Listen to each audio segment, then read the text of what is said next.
Mark Zuckerberg finally blinked.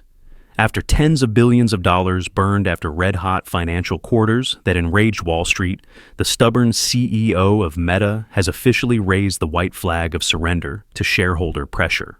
The announcement to cut spending on the visionary Metaverse dream is not just a strategic adjustment. It is an admission cash is king and real profit is more important than digital fantasies. Immediately, the market responded with a green storm. Meta stock skyrocketed 4%. But more importantly, it triggered a global risk-on wave. From New York to Tokyo, from London to Frankfurt, stock indices are exploding. Welcome to the in-depth Market Navigator today. We are not just talking about a single stock ticker. We are talking about the change of an entire investment paradigm shift. The era of burning money for market share is dead. The era of efficiency and cash flow has officially taken the throne. And behind that velvet curtain, the ghost of the Federal Reserve, or Fed, is also smiling. A perfect combination of corporate discipline and expectations of monetary easing is creating a buying frenzy that you do not want to miss, but also absolutely must not let your guard down. Let us go deep into the epicenter of the explosion, Meta platforms. For the past 2 years, the Reality Labs division of Meta acted like a money shredder. Billions of dollars poured into building a virtual world that no one wants to live in yet.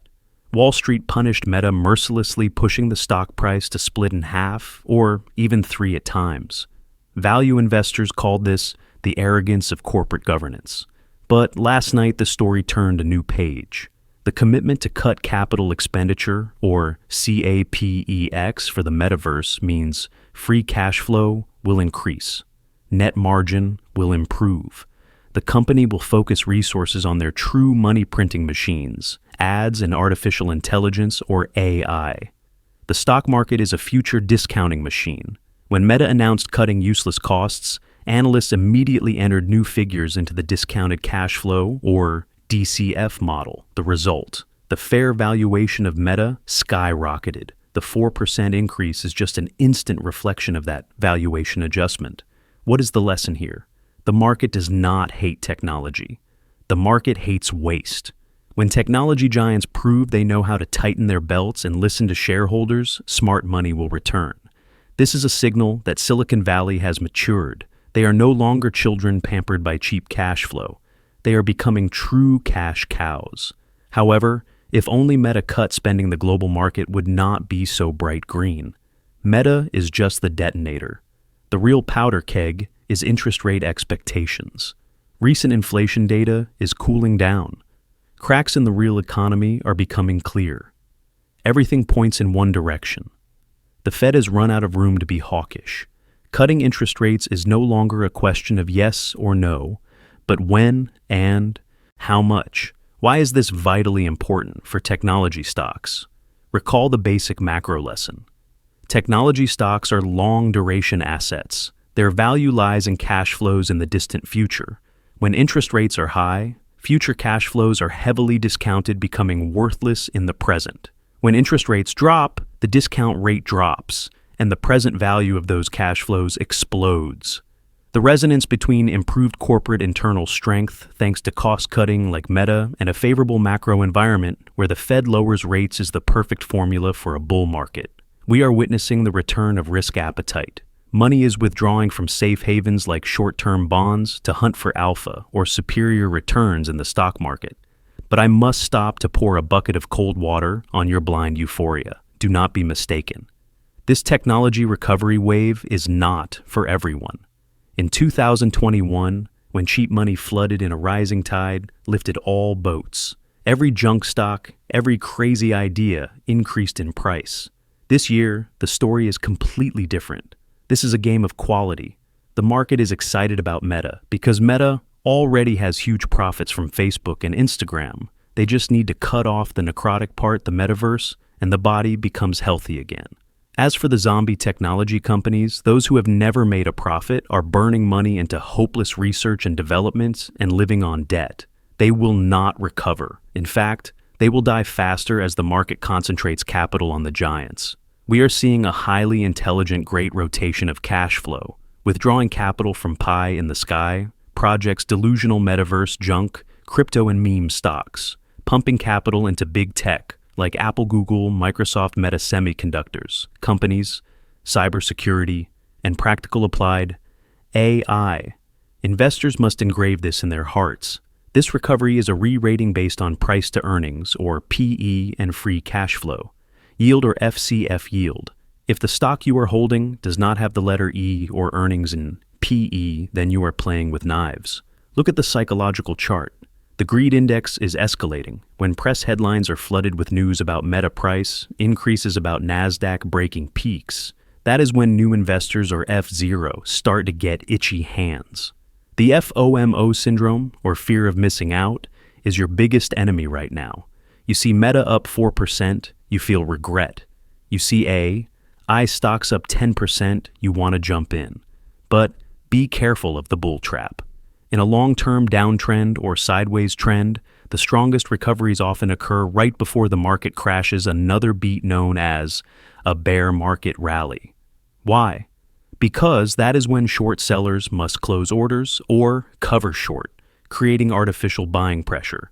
Although I am optimistic about the signal from Meta, I still warn about macro risks. What if the Fed does not cut interest rates as fast as expected? What if inflation turns back up due to energy prices? At that time, the valuation of the technology group will be strangled again. Today's optimism can turn into tomorrow's panic after just one consumer price index or CPI report. So, what is the specific action for your portfolio? Do not go all in blindly. Act like a sniper. Review your portfolio. Is the company you are holding burning money on useless projects? Is the management committed to cost cutting? If the answer is yes, they are cutting hold tight. If the answer is they are still dreaming, sell immediately when the price recovers. Restructure into codes with better financial discipline. Prioritize companies with huge cash piles. Why? Because in an environment where interest rates are still high before they actually drop, cash generates deposit interest, helping businesses live healthily. Google, Apple, Microsoft are prime examples. They are impregnable fortresses. Do not look at the price, look at the volume. Did the increase in Meta come with suddenly large volume? That is a sign of institutional money participating. Follow the footprints of giants. If the price increases but volume is low, it is just retail pushing the price, which is very easy to collapse. Although technology is recovering, do not put all your eggs in one basket. Maintain a certain proportion for defensive industries like healthcare, consumer staples, or gold. An excited market is most vulnerable to unexpected geopolitical news or a black swan. A side but important question. Is the metaverse dead? No, it is not dead. It is just postponed. Meta is not giving up completely, they are just slowing down. But where is investment money flowing? It is flowing to artificial intelligence, or AI. This is the next mega trend. Unlike the metaverse, which needs 10 years to become popular, AI is making money right now through productivity increases, chat, GPT, Copilot, and so on. The event of Meta cutting the metaverse is actually to focus strength for the AI race with Google and Microsoft. So, if you want to invest in the future, look at the AI value chain from chip manufacturing companies like NVIDIA, AMD, TSMC, to companies owning big data. That is where the cash flow of Meta will flow to. Ladies and gentlemen, the event of Meta rising 4% after promises to cut spending is not merely corporate news. It is a manifesto of a new era. The era of pipe dreams of CEOs telling stories better than doing math has ended. Investors have awakened, they demand profits, they demand cash, and they demand respect. Mark Zuckerberg, although reluctantly, had to bow to this rule. And that is the best news for your wallet this year. The market is opening a window of opportunity to buy quality technology assets at reasonable valuations before the wave of Fed interest rate cuts pushes them to the moon. But remember, only buy quality. Do not let this tidal wave fool you into thinking that trash is also gold. When the tide goes out, if the economy recedes, those not wearing pants, weak companies will be revealed. Make sure you are holding armored tanks, not fragile wooden rafts. Do not get drunk on blood. Stay alert. Sustainable wealth opportunities do not come from catching the exact bottom of a wave, but come from correctly identifying the change in macro currents. And that current is screaming, real profit is king. Are you ready to restructure your portfolio according to these new rules? Or are you still holding on to hope in junk stocks from 2021? Today's decision will determine your financial position for the next 5 years. I am Market Navigator. See you at the peak of profit, but always with your seatbelt fastened tight.